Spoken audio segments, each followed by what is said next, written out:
Here is Sheriff Henderson. Yay!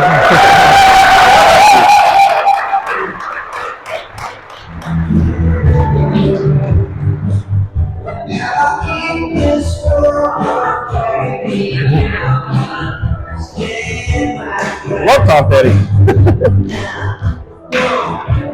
if I had any, I don't know which one of these was. Tina does a pretty good job setting this up, doesn't she? Yeah, she's got rhythm. If I had any rhythm, I'd dance with her. So, Sheriff, I would like to start off by asking you to describe what the job of sheriff in Montgomery County is. Well, it's not what you see on TV, so it's a whole lot different from that, especially being the populous county that we are. Of the 254 counties in the state of Texas, we're the 7th largest sheriff's office, and we're the 12th most populous county. So we got a lot of people in a very large sheriff's office. So I've got a large staff. I've got 1,030 staff, which is a lot of folks, and I've got a very big jail that holds 1,253 inmates, and it's a management job. I am the CEO of a very large company. And I oversee managers who oversee other managers, who oversee supervisors, who oversee workers. And so it's a visionary job. So I lay out the mission and the vision, strategic goals for the agency, and then I task my staff with carrying those out. A big chunk of it is the budget. So I've got a large, over $100 million budget that it's tough to manage. And so a lot of personnel. We're very personnel heavy. And it's a leadership, management, CEO role, and it's been an honor to serve as a politician too. So it's different from any other job that you would leave an organization that's that large. I mean, you look at members of Congress and Senate, they've got very small staff, large constituent bases, but very small staff. So not only do I have a large staff, but I've got a large constituent base. And my boss is y'all. So I report directly to you. I don't report to Commissioner's Court. I don't report to the county judge. I report to God, family, and my community. That's in that order. Very good. So would you describe your background and how it prepared you for that, and include in that, if you will, your family too? Oh, yeah. Well, my background was I went to college at Sam Houston. And while I was in college, my parents were teachers, and so I put myself through college working at the penitentiary. So I worked at the Walls unit in downtown Conroe, where the death chamber is and all that. So I was working executions as a 19-year-old kid. Kind of a grown-up experience, And but it was a good job. I didn't wait tables, so I had more money than all my friends did, and also Christina, who's sitting over in the corner where she's most comfortable, my beautiful wife, Christina. Yeah. She's got a similar trajectory. So she worked at the Glory unit in Huntsville, putting herself through college. And so we both made these natural segues with our careers. I went from being a correctional officer to a cop. She went from being a correctional officer to a teacher. So so if you see what working at a school is like, it's classroom management. Miss Henderson's got that. So she does pretty well at it. So that's how I got started. So I got my degrees. I got a master's degree and bachelor's degree from Sam Houston. Entered the police academy as soon as I graduated, and I started at the lowest rank. So I started as a cadet with the sheriff's office and hit every rung on the ladder as I began to promote. So I started as a line level deputy street officer, promoted to corporal, which I was a field training officer and specialist. I did a lot of special projects and such as well. Then I promoted to sergeant, which is a first line supervisor. So I was supervising the deputies on patrol.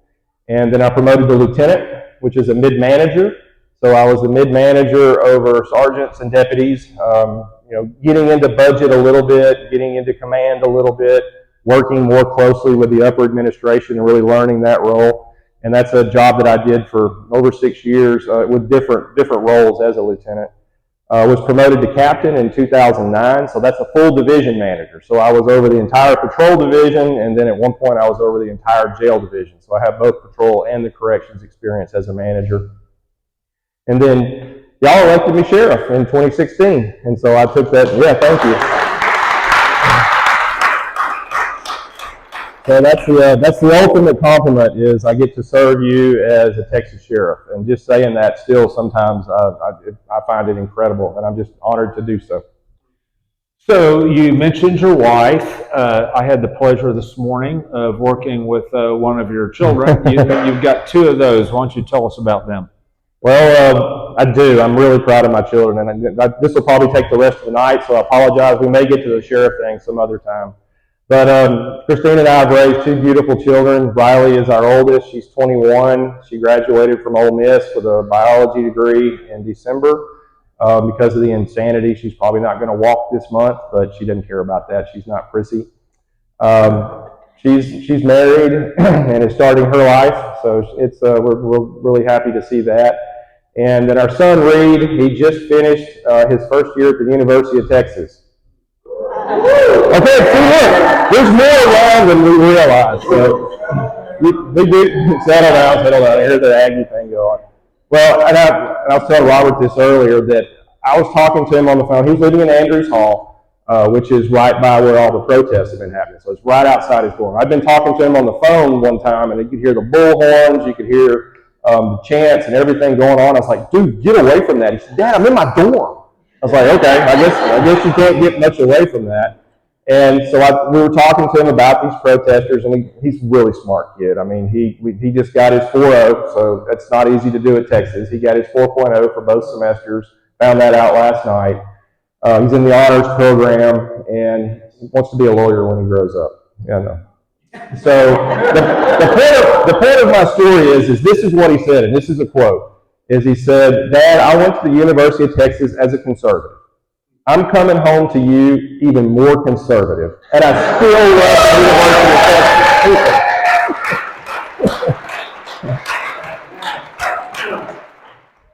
So I'm looking for Dawn. Dawn and I today block walked with Reed, and let me just tell you, everything he said's been understatement.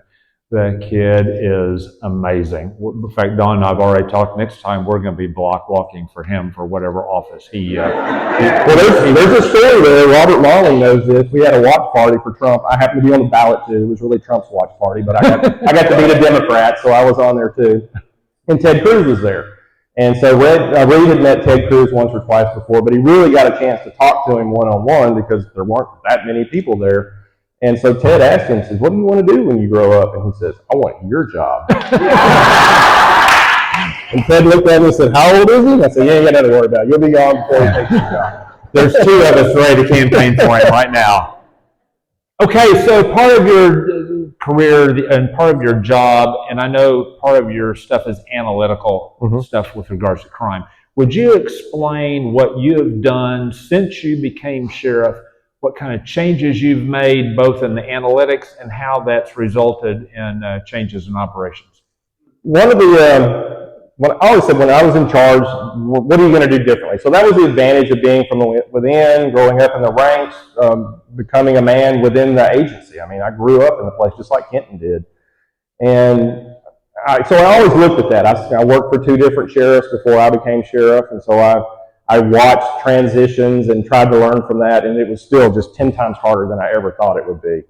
But I knew that some of the courses I was teaching at Sam Houston, I wanted to apply back to our agency. One was strategic planning, that the county didn't even plan for the future. It was seat of your pants, here and now, spend your taxpayer dollars without any forecasting. It's just right here, right now. And it always disgusted me because I knew we could do a whole lot better. And another thing would be that not only strategic planning, but we would do zero-based budgeting, which is one of our strategies, another course that I taught, and that we would do crime analytics. So we had dabbled in crime analytics a little bit. Some of our software had been subpar, but with crime analytics, the analogy that I use is y'all all drive around all day long. Y'all go somewhere. I'll go to the store, y'all go on trips, wherever you go. And all of those drives, how many robbers have you identified driving around? How many burglars have you identified? You see traffic violators. That's pretty much what you're going to see when you drive around. Well, guess what? There is no magic windshield in a patrol car. They don't see anything differently out of that windshield than you do. But through analytics, we know where crimes have occurred. We know where clusters of crimes have occurred. We know what types. We know the MO, the methods of operation that the potential criminals may have used. We know partial vehicle descriptions or suspect descriptions. And all that information is now being gathered, collected, and pushed through reports to the deputies. So they know where crime has occurred, so they will now know where crime may occur in the future, and they know what to look for. So it's working smarter, not harder through analytics. Even the absence of crime is sometimes difficult to measure. So if you've got some burglars that are hitting the area in Woodforest, we've connected those dots. We know that these burglars are hitting in Woodforest, so we increase the patrols in that area. A lot of the times that just means the burglars go away because the patrol cars have saturated the area. And the burglars are stupid, but they do know you don't want to burgle in front of a patrol car. So they do move on from there. So we displace the problem. And a lot of the times it's driving them back to Harris County where they came from. And that's a success story. If we're able to do that, then we're able to prevent a crime. But it's difficult to measure. So talk about the border. We've all heard about how many millions of people come across the border. My geography is not as good. I should know how many miles it is to the border. You can probably tell us that. And how that impacts us and what you've done about it. Well, the border, the Mexican border, I guess you're referring to. Yes, that's right. There's two, but we'll have to talk about the other border. We'll talk about the other border in a minute. Okay. Some of y'all have heard this before. So with the Mexican border, we have, we know we have a porous border. We know that criminality is coming across the border. The first act that they have coming into America to our country is to commit a crime. That's a problem. So there's very few areas that I can do border enforcement. The federal government says it's their exclusive domain. The Supreme Court has agreed with them.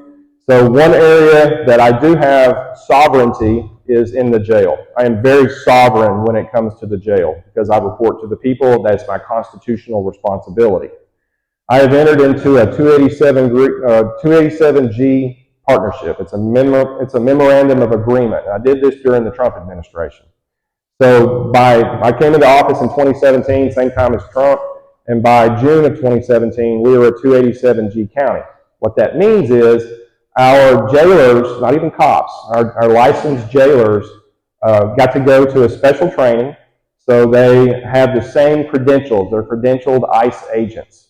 So they can perform the work of an ICE agent. They can go into the computer. So when bad guy comes in back door, they were leaving the front door without us knowing who they were. If they said their name is whatever, we just had to kind of take it at face value, and good luck finding the guy again when he gets out.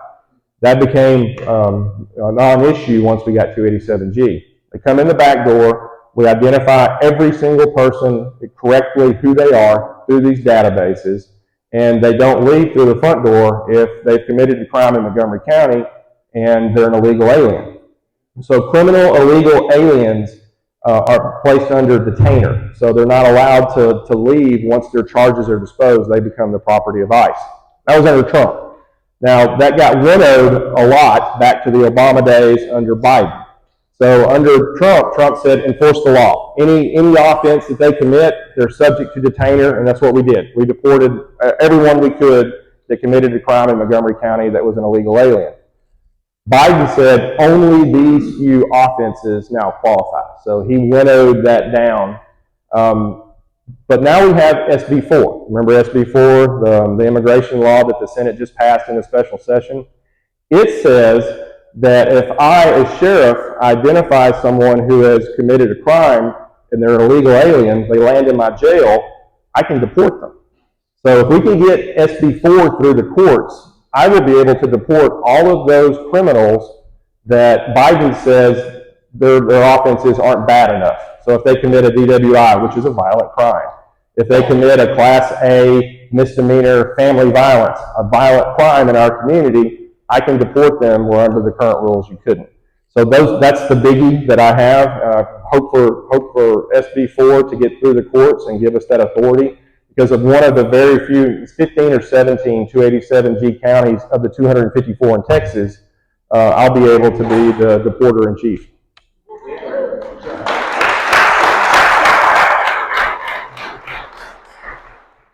I know you've been and met with the governor several times on border issues. Tell us about that.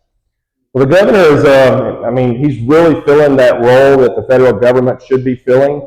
And Operation Lone Star was the program that he began. It's still in effect. So one of the things that he wanted to do is charge those that came across the border onto private land with criminal trespass. And so where are you going to put all these people? Because you got border jails, they're little bitty jails. They don't have much room at all. So they identified a unit, the Dolph Briscoe unit, that was in South Texas, that's a prison unit, but they wanted to convert it into a jail, which is different. Prisons and jails are different. Jails are for people that haven't been convicted of crimes, and so they're all innocent, right? So innocent until proven guilty, it's kind of an American thing. I know it's funny, but it's kind of an American thing. And so they didn't know what to do. So the governor put out a call and said, is there anybody that can help us figure out what to do? And we raised our hand. So our commissioner's court, led by Judge Keogh, gave us the money, and we sent a large contingent of Montgomery County jailers down and set up every process for booking an inmate, housing an inmate, medical screenings, mental health screenings, all those requirements of a jail that are still in place today. And so the governor, we worked really closely on that. I've worked with the governor also closely on the fentanyl crisis, which is a border issue. So don't be fooled. Don't think for a minute that it's not. That's where the stuff is coming from. Precursors come from China. The garbage is manufactured mostly in depressed pills. Sometimes it's still a powder. Sometimes it's in other forms. And it comes across into the normal, good old-fashioned cocaine, methamphetamine, marijuana routes, and distributes into our population, and it becomes addictive and kills us. So it's awful. I was telling this story last night that, not last week, I guess it was the week before, Wednesday, Thursday, Friday, we had an 18-year-old, a 17-year-old, a 21-year-old, and an 18-year-old, 1, 2, 3, Wednesday, Thursday, Friday, die of fentanyl overdoses. Not one of them wanted to die from a fentanyl overdose. I don't know the specifics of their particular ones, but it's highly addictive. If you live through it, you're going to be an addict and you're going to want more. Within 6 or 8 hours of ever trying it, you're going to crave it. And it doesn't kill everyone, but eventually it will. You will eventually get that hot load. Narcan is the wonder drug. The governor has been fantastic through Operation Lone Star in providing Narcan, the wonder drug. It's a nasal spray. You can't overdose on it. Even if they're not overdosing, if you give it to them, it's not going to hurt them. And they come back from dead to alive, just like that. And so he's provided us with that. Now, when you get out of the Harris County Jail, everybody gets a free dose of Narcan to try to keep them alive. So they figured that out too. It's like, well, I've got this hot load of pills. You take one. I've got Narcan. And if you overdose, I'll hit you and you'll come back to life. And then I'll take one of those doses, and I know I'm going to overdose, but at least maybe I'll take half of it. And you've got Narcan and you can bring me back to life. True story. See it all the time. It's replacing opiates completely. Even I saw in Honduras that they were struggling with their poppy seed market because fentanyl has taken over so badly. So the governor is definitely leading the charge. And I'm proud to work with him on that. And I'm also proud to have earned his endorsement because we're kicking butt in Montgomery County.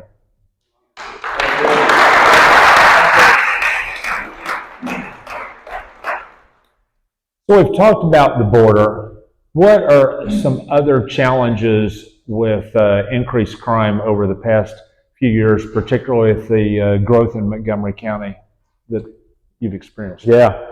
Well, as you all know, we're growing like crazy. I mean, people are moving here because we're an awesome place to be. I mean, why wouldn't they want to move here? We have a low crime rate. We have good schools. We have nice neighborhoods. You're safe here. You can go shopping. You can worship here without fear of reprisal. And it's just a great place to be. But not everybody that moves here is good people. So we're seeing exponential growth in population and exponential growth in some of the criminality that we're having to push back. And a lot of that's coming from Harris County. So we know that, we know the future population growth, which is our goal number 3 of our 3 goals in their strategy. So we identified some strategies to push back on that, and a lot of that is technology, some of which I've already described. One of the innovative programs that we're looking at is through the Real-Time Crime Center. So the Real-Time Crime Center is a war room that we created. It's full of analysts with dispatch experience, and they sit in literally a dark room with lots of computer screens, and they watch what the deputies are doing.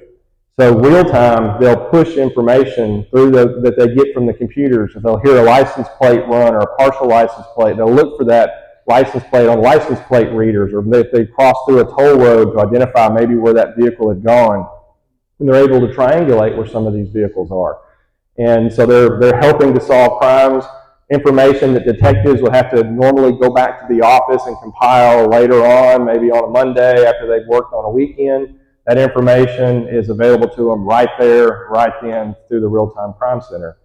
And one of the cool programs that we're trying to pilot right now, so if there's any businesses out here, here's my pitch, is what we call CAP Guardian. So CAP is Community Action Partners combined with this Guardian program, whereby Robert Marley has a bank.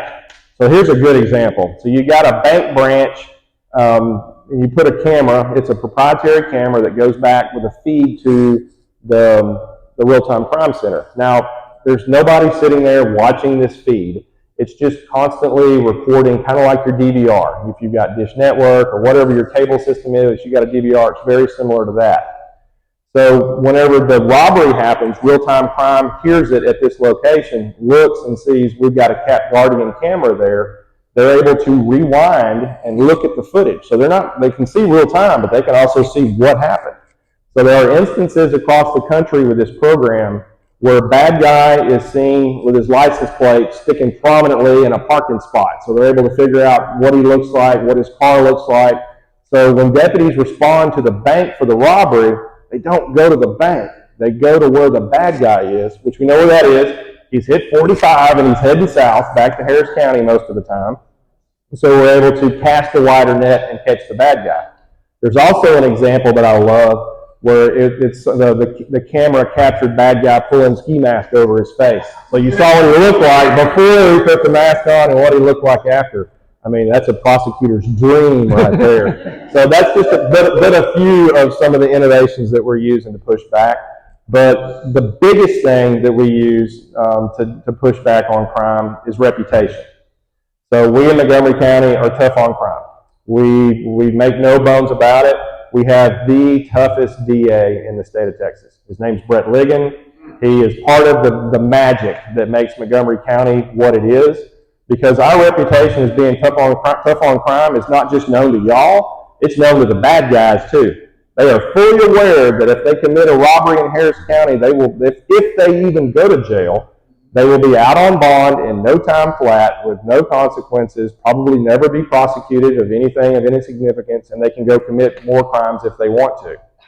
They commit a robbery in Montgomery County, they're going to either get a very high bond, or depending on how violent it was, no bond, so they're not going anywhere. They're going to go through a very aggressive, conservative court system prosecuted by the toughest DA in the state of Texas, and then they're going to go to prison for a very long time. Complete opposite of what they're experiencing in Harris County. So that's how we're pushing back on the other southern border, which is the one with Harris County, which is the one that affects us day in and day out as well. So you've got these challenges. You've had the issues with the two borders, the Mexican border, the Harris County border. You've got this growth. You've got all this other stuff. I hear crime is way up. Is that true? Well, we had an event last night, and I was kind of bad. I said something. I said, y'all might have got some flyers from a little guy with a big hat that says that crime is up 50%. So here's your first clue. When you hear a round number like 50%, it's like, there's something weird about that. And so we really couldn't figure out where he was getting that, because when we crunched numbers, it's like, man, we're doing great. We've got some categories of crime. Auto theft is up. There's no doubt about it. But it's up like 200% across the country. Ours is up like 12. So we're seeing increases in certain crimes, and we just couldn't figure out where he was getting that. Well, we met with the DPS Department of Public Safety, where he used to work, and it was the person who's over the crime analytics, or the crime reporting system. And she explained, oh, I know exactly where that came from. So we used to use Uniform Crime Reports, UCR. You might have heard of that. It's just 7 crimes, so it's a very small crime category. It's the crimes that are most important to the FBI. Well, we switched to that to incident-based reporting, NIBRS, National Incident-Based Reporting System. Much better system. It captures a ton more data, and it's going to help us so much in the future. But when you go from reporting 7 crimes to every crime, then crime can go up. Now, why would you compare that to this apple to this orange? Well, that's how you get 50%. You compare apples to apples, we're down 2%. So this 50% rise in crime that he's trying to scare the crap out of you with, we're actually down 2% because we're awesome and you live in Montgomery County and you're in the right place.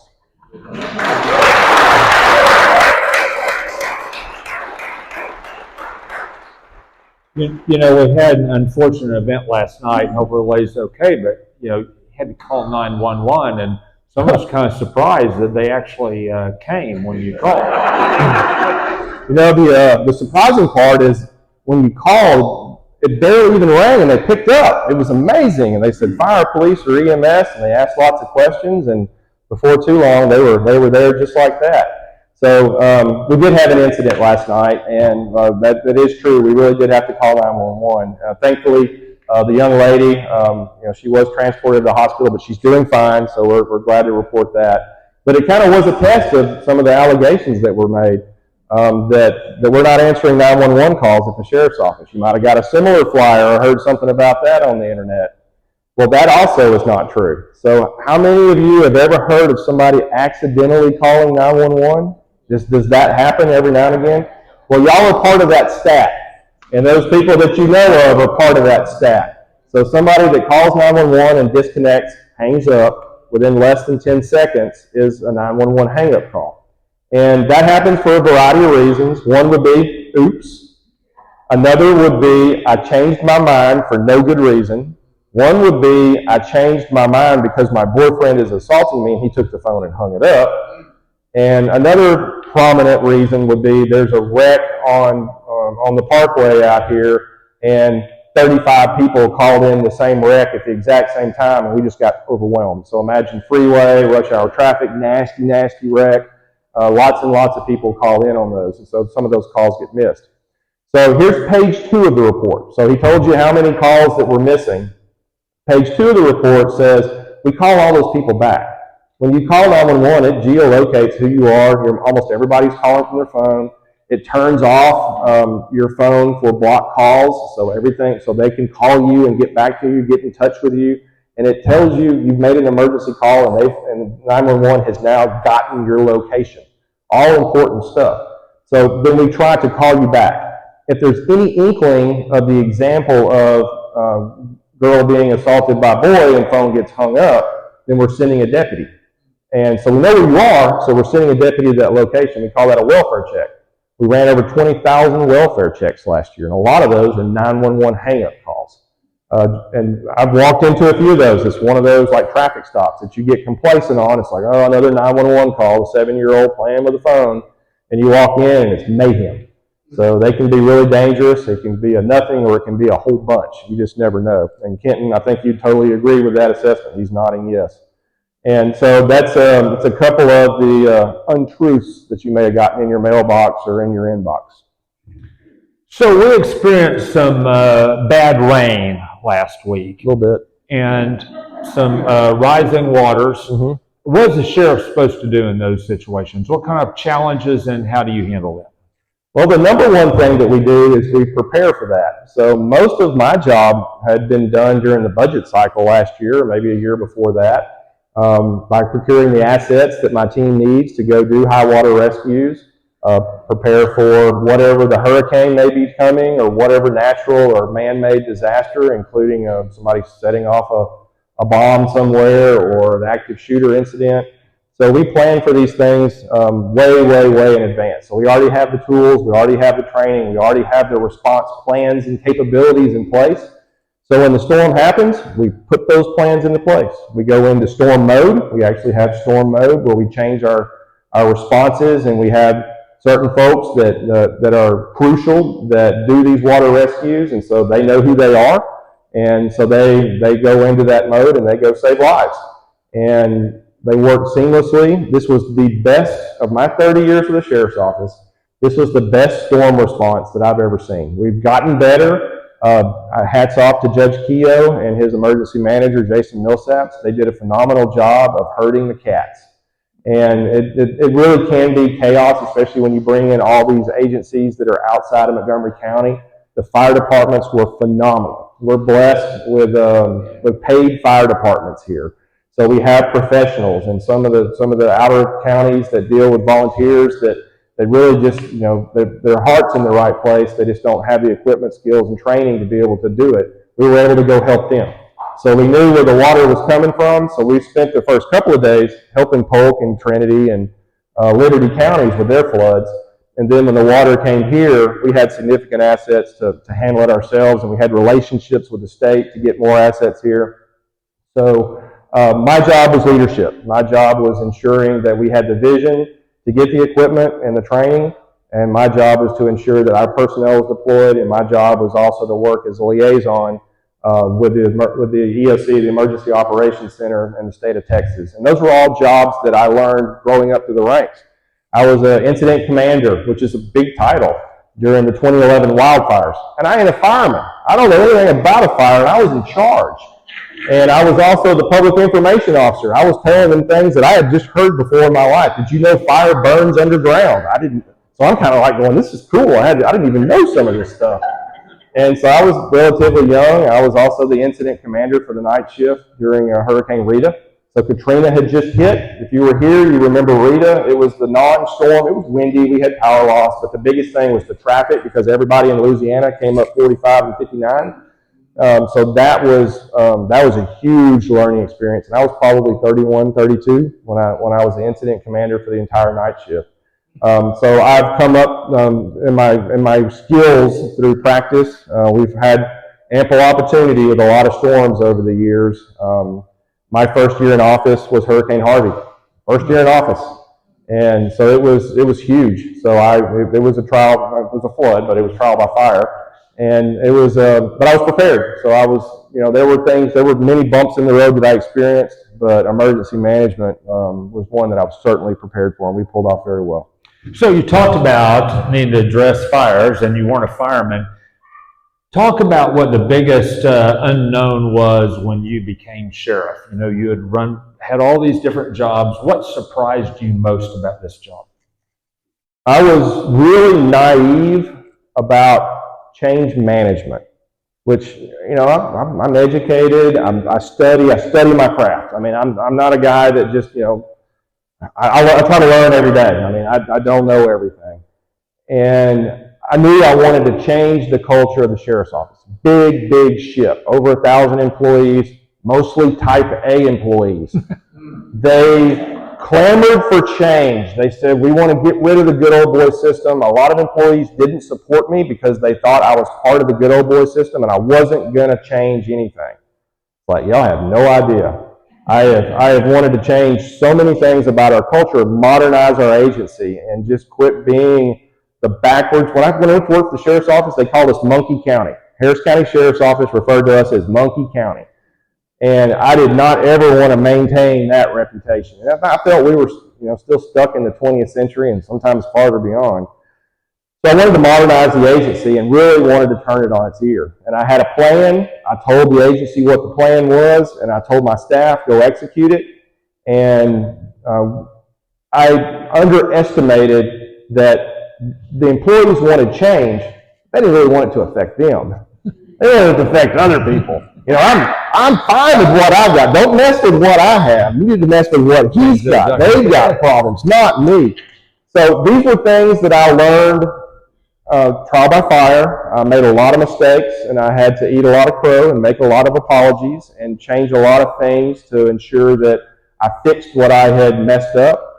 And I learned about change management. So should I ever need to implement another huge project, which we do all the time, We do it differently now. We do it slower. We talk about it until they say, I am sick and tired of hearing about this. Rip off the Band-Aid. All right, now we're going to act. So there's things that I've learned with that, and I really matured really quickly with that. And I've never had failure in my life, and I really failed. I really hadn't. I mean, I'd always succeeded in most things that I had done. And with that, I struggled. But I learned from it. I rebounded from it. I ended up running unopposed for my second term, so I put the puzzle pieces back together, and I still instituted the change. I never, ever stopped moving forward. So every one of those strategies, those 16 strategies that I put into place, that culture change that I wanted to put into place, has happened. And Brett Reagan and I were talking about this. He said it used to be first, second term. Second term things would start to quiet down a little bit when you made change. And he says now it looks like it's probably going to take 3 terms just because of generational change. It's just different now. And we do employ a lot of young people that are a couple of generations behind me, a Gen Xer. And so we have to learn how to police to type A different generations, which is something that I have learned, and I'm proud to have weathered that storm, and my agency is much, much better off because of it. So we haven't talked about COVID, so let's hear about the challenges that the sheriff experienced with COVID and how you did that. Well, never done that before. Talked about a lot of the natural disasters and such that we had dealt with.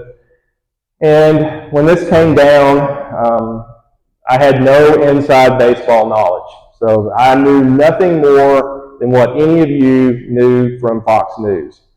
So I had to make some really tough decisions as to how I was going to respond to this COVID thing. And this was really brand new. And so I got a hold with my staff and kind of leaned on my teachings a little bit. I hold myself out as a constitutional sheriff. And as a constitutional sheriff, it's my pledge to, 1, uphold my oath, and a big number 2 is to ensure your liberty. So I felt that some of the new lockdown things that were coming down were just unconstitutional. I felt that they interfered with my constituents' liberty, and I felt like I was doing each of you a disservice by making you follow those guidelines.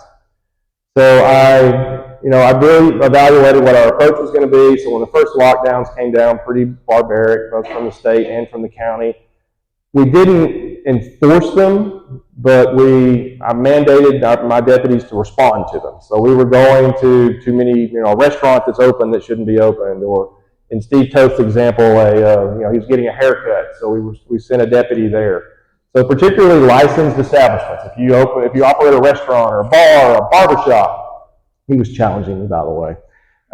We would show up and say, here's the orders. This is coming from your governor, and he's going to be really mad at you if you don't do this, and he's probably going to mess with your license. The federal government may mess with your license. They've got other ways of messing with you. So just heed the warning, and then we would go back into service. We were running a bunch of those calls. My deputies were not too pleased with me.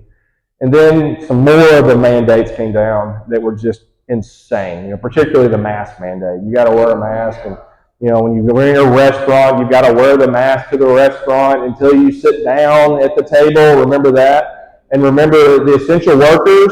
So if you're an essential worker at a grocery store, so you worked a all-day, 12-hour shift, but then you couldn't go to church? Yeah. I mean, it's just insane.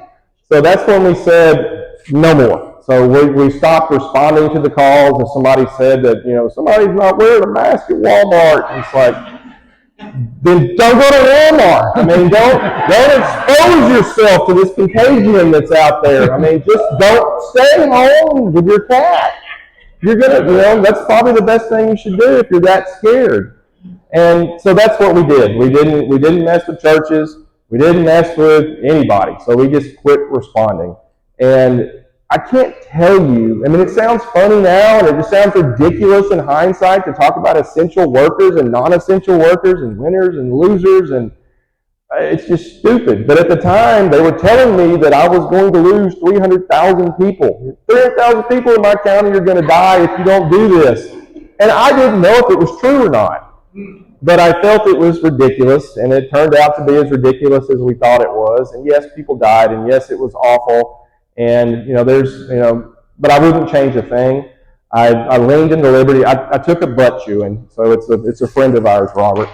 He called me up, and it was after we were still responding, and he said, and he and I have talked about it, and he loves this. He yelled at me and said, "You're moving to the middle. Don't move to the middle. That's where you screw up. And when times get tough, you move to the right, and you lean on," he didn't say this. I'm paraphrasing. I came up with lean on liberty. And I was like, man, I hate to admit this, but he nailed it because I'm so mad at him right now. And so listening to one of my key constituents is what helped me go, yeah, you're right. I'm moving into the comfort zone. And if I'm getting comfortable, I'm probably making a mistake. Just like when I was instituting those changes in the sheriff's office, I could have just said, okay, I'm sorry, guys. I didn't mean it. I didn't mean to bring any change in. Y'all go back to doing nothing like y'all were happy doing nothing, not serving the citizens like we want you to. But instead, I held to my beliefs, I held to my convictions, and I held to liberty. And if you lean into liberty, everything's going to be okay.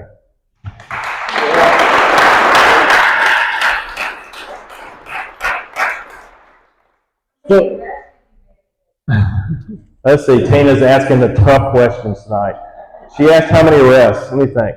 So during COVID, it started March of 2020, all the orders came out, so we could have made arrests and written citations, and we did absolutely zero. We didn't write a single ticket for COVID, we didn't make a single arrest for any COVID violations, and my jail and my staff worked 24/7 and never stopped.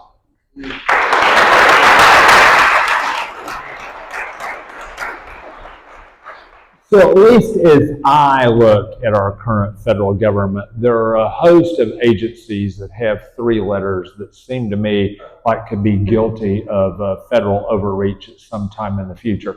What types of things has this prepared you for that you think might give us comfort based on the scenarios I just described? Yeah, well, I'm getting practice. I didn't really think I would ever have an opportunity, or it's not even an opportunity because I never wanted to do it, but express myself as a constitutional sheriff. I can tell you that I believe in it. I can tell you what I think I'm going to do, but COVID gave me the opportunity to prove it to myself and to prove it to you that being a constitutional sheriff is a real thing and it really matters. So what got the constitutional sheriff thing going to begin with was Sheriff Richard Mack from Arizona filed a lawsuit when he was told to enforce a rule passed by the Clinton administration. And you, local law enforcement, go enforce our federal rule. Sounds a lot like immigration, doesn't it? So if we wanted to enforce immigration, we can't, but if it's convenient, they tell us to enforce federal rules. So it doesn't cut both ways.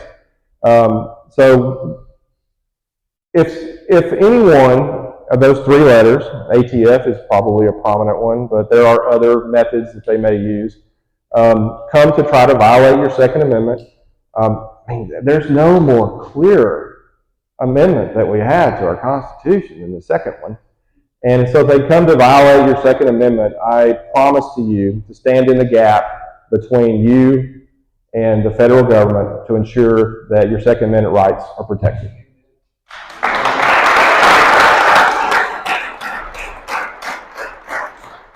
Okay, we're nearing the end of our time. Is there anything that you want to add to anything that we've had in this discussion? Well, I just really appreciate you coming out tonight. This really is, I love doing these. I mean, I really love to visit with y'all. I really love to tell you what we're doing. Never wanted to be in a runoff, but it's given me an opportunity to continue to talk about my agency and what we're doing and draw an audience. So that is a blessing from God that I've been given that opportunity. I do have an election coming up, and I do ask for your support. I ask for your vote. It's going to be a difficult election because it's the only race that's on the ballot is the sheriff race. There's only 2 names on there. That's it. So you've already voted once. So I need you to go vote a second time. As long as you're voting for me. If you're not, then stay home. Early voting starts when school lets out. So May 20th through 24th, early voting is going to be a difficult time period. But please try to vote early if you're going to go on vacation, or if whatever, you got grandkids coming and you're going to get busy, whatever the occasion is. And then election day is May 28th, which is the Tuesday after Memorial Day. So another really difficult election day. And it's going to be consolidated. Instead of the 113 boxes that we had on March 5th, we're going to have 40. So if your normal voting spot may not be the same. So there's another challenge. But virtually all of the normal early voting locations will be open. There's a couple of them that get very little traffic that will be closed, so I don't think we'll miss those. But the early voting sites will be open, and I ask you to please, if you got questions, holler at me. My website's really easy, randhenderson.org. If you got fat fingers and accidentally put in .com, .biz, .something, you're going to get there because I bought all those. So randhenderson.org is our website, and this is an expensive election, so I didn't expect to get in a runoff. So I spent everything, and I took it down to nothing. And so here we are. I mean, 49.97%. I wasn't stupid to think I was avoiding a runoff. I mean, 0.03% is all I needed to avoid the runoff. I was the top vote getter, well over 3,000 votes. Kenton had a great election day. So Kenton went from 1% up to almost 4% on election day, and that's what knocked me out. So he hurt me. I think he left. But he did call me and say, "Sheriff, I'm so sorry." And he said that he told me he was going to endorse me, and that's a true honor. And I am so grateful for his words. I mean, it was so kind and humble of him to say what he said. He and I have worked at the same agency for a long time. We've just really never worked together very closely. And he and I came to terms with one another. Like you said, we are different, but we're both children of God, and we're both men that want to serve the public, and we both are family men, and we got more in common than probably what we realize. And I am absolutely honored to have his endorsement. Some other endorsements, I mentioned Governor Abbott. Our vision at the Sheriff's Office is to be the role model for public safety services in the state of Texas. Our state leaders have recognized what Montgomery County has done. So not only do I have his Governor Abbott's endorsement, I also have Lieutenant Governor Dan Patrick and Attorney General Ken Paxton, and then a whole bunch, almost every relevant local official is on my endorsement list, and those are all listed on the Sheriff's Office. On the randhenderson.org website, so you can find more information there. And it's just it's been an honor to serve you for these. This is my 30th year. I started the academy May of 1994 and started as a deputy in November of '94. So my 30th year with the Sheriff's Office, and it's been an honor, and I would like to continue doing that. So if you would like to help with anything, Jennifer's over there. Of course, any of the T-shirt people. Jennifer is my main coordinator for block walking, and that's something that we're doing a lot of with volunteers, as Paul mentioned earlier. So that's number one is to go vote for me. Number two is the block walking, and number three, if you've got it in your heart, if you've got the treasure, you can make a donation on my website, or we would take a check. So either way, it would be greatly appreciated. And I just want to say that I love Montgomery County, I love our Sheriff's Office, I love our community, and it's been an absolute honor to serve you, and I'd like to continue to do so. Thank you so much. So, Tina Dawn One's going to come back up here in a minute, but I'd like to tell everybody that after this is all over, we're going to take a few moments and we're going to pray for this. Anybody that wants to stay is welcome to do that. But Sheriff, thank you very much for your time. Thank you very much for your answers. And how about Paul? I mean, he's amazing. We appreciate the fact that you're going to help us not take it from this government, the federal government anymore. So thank you. Cheers.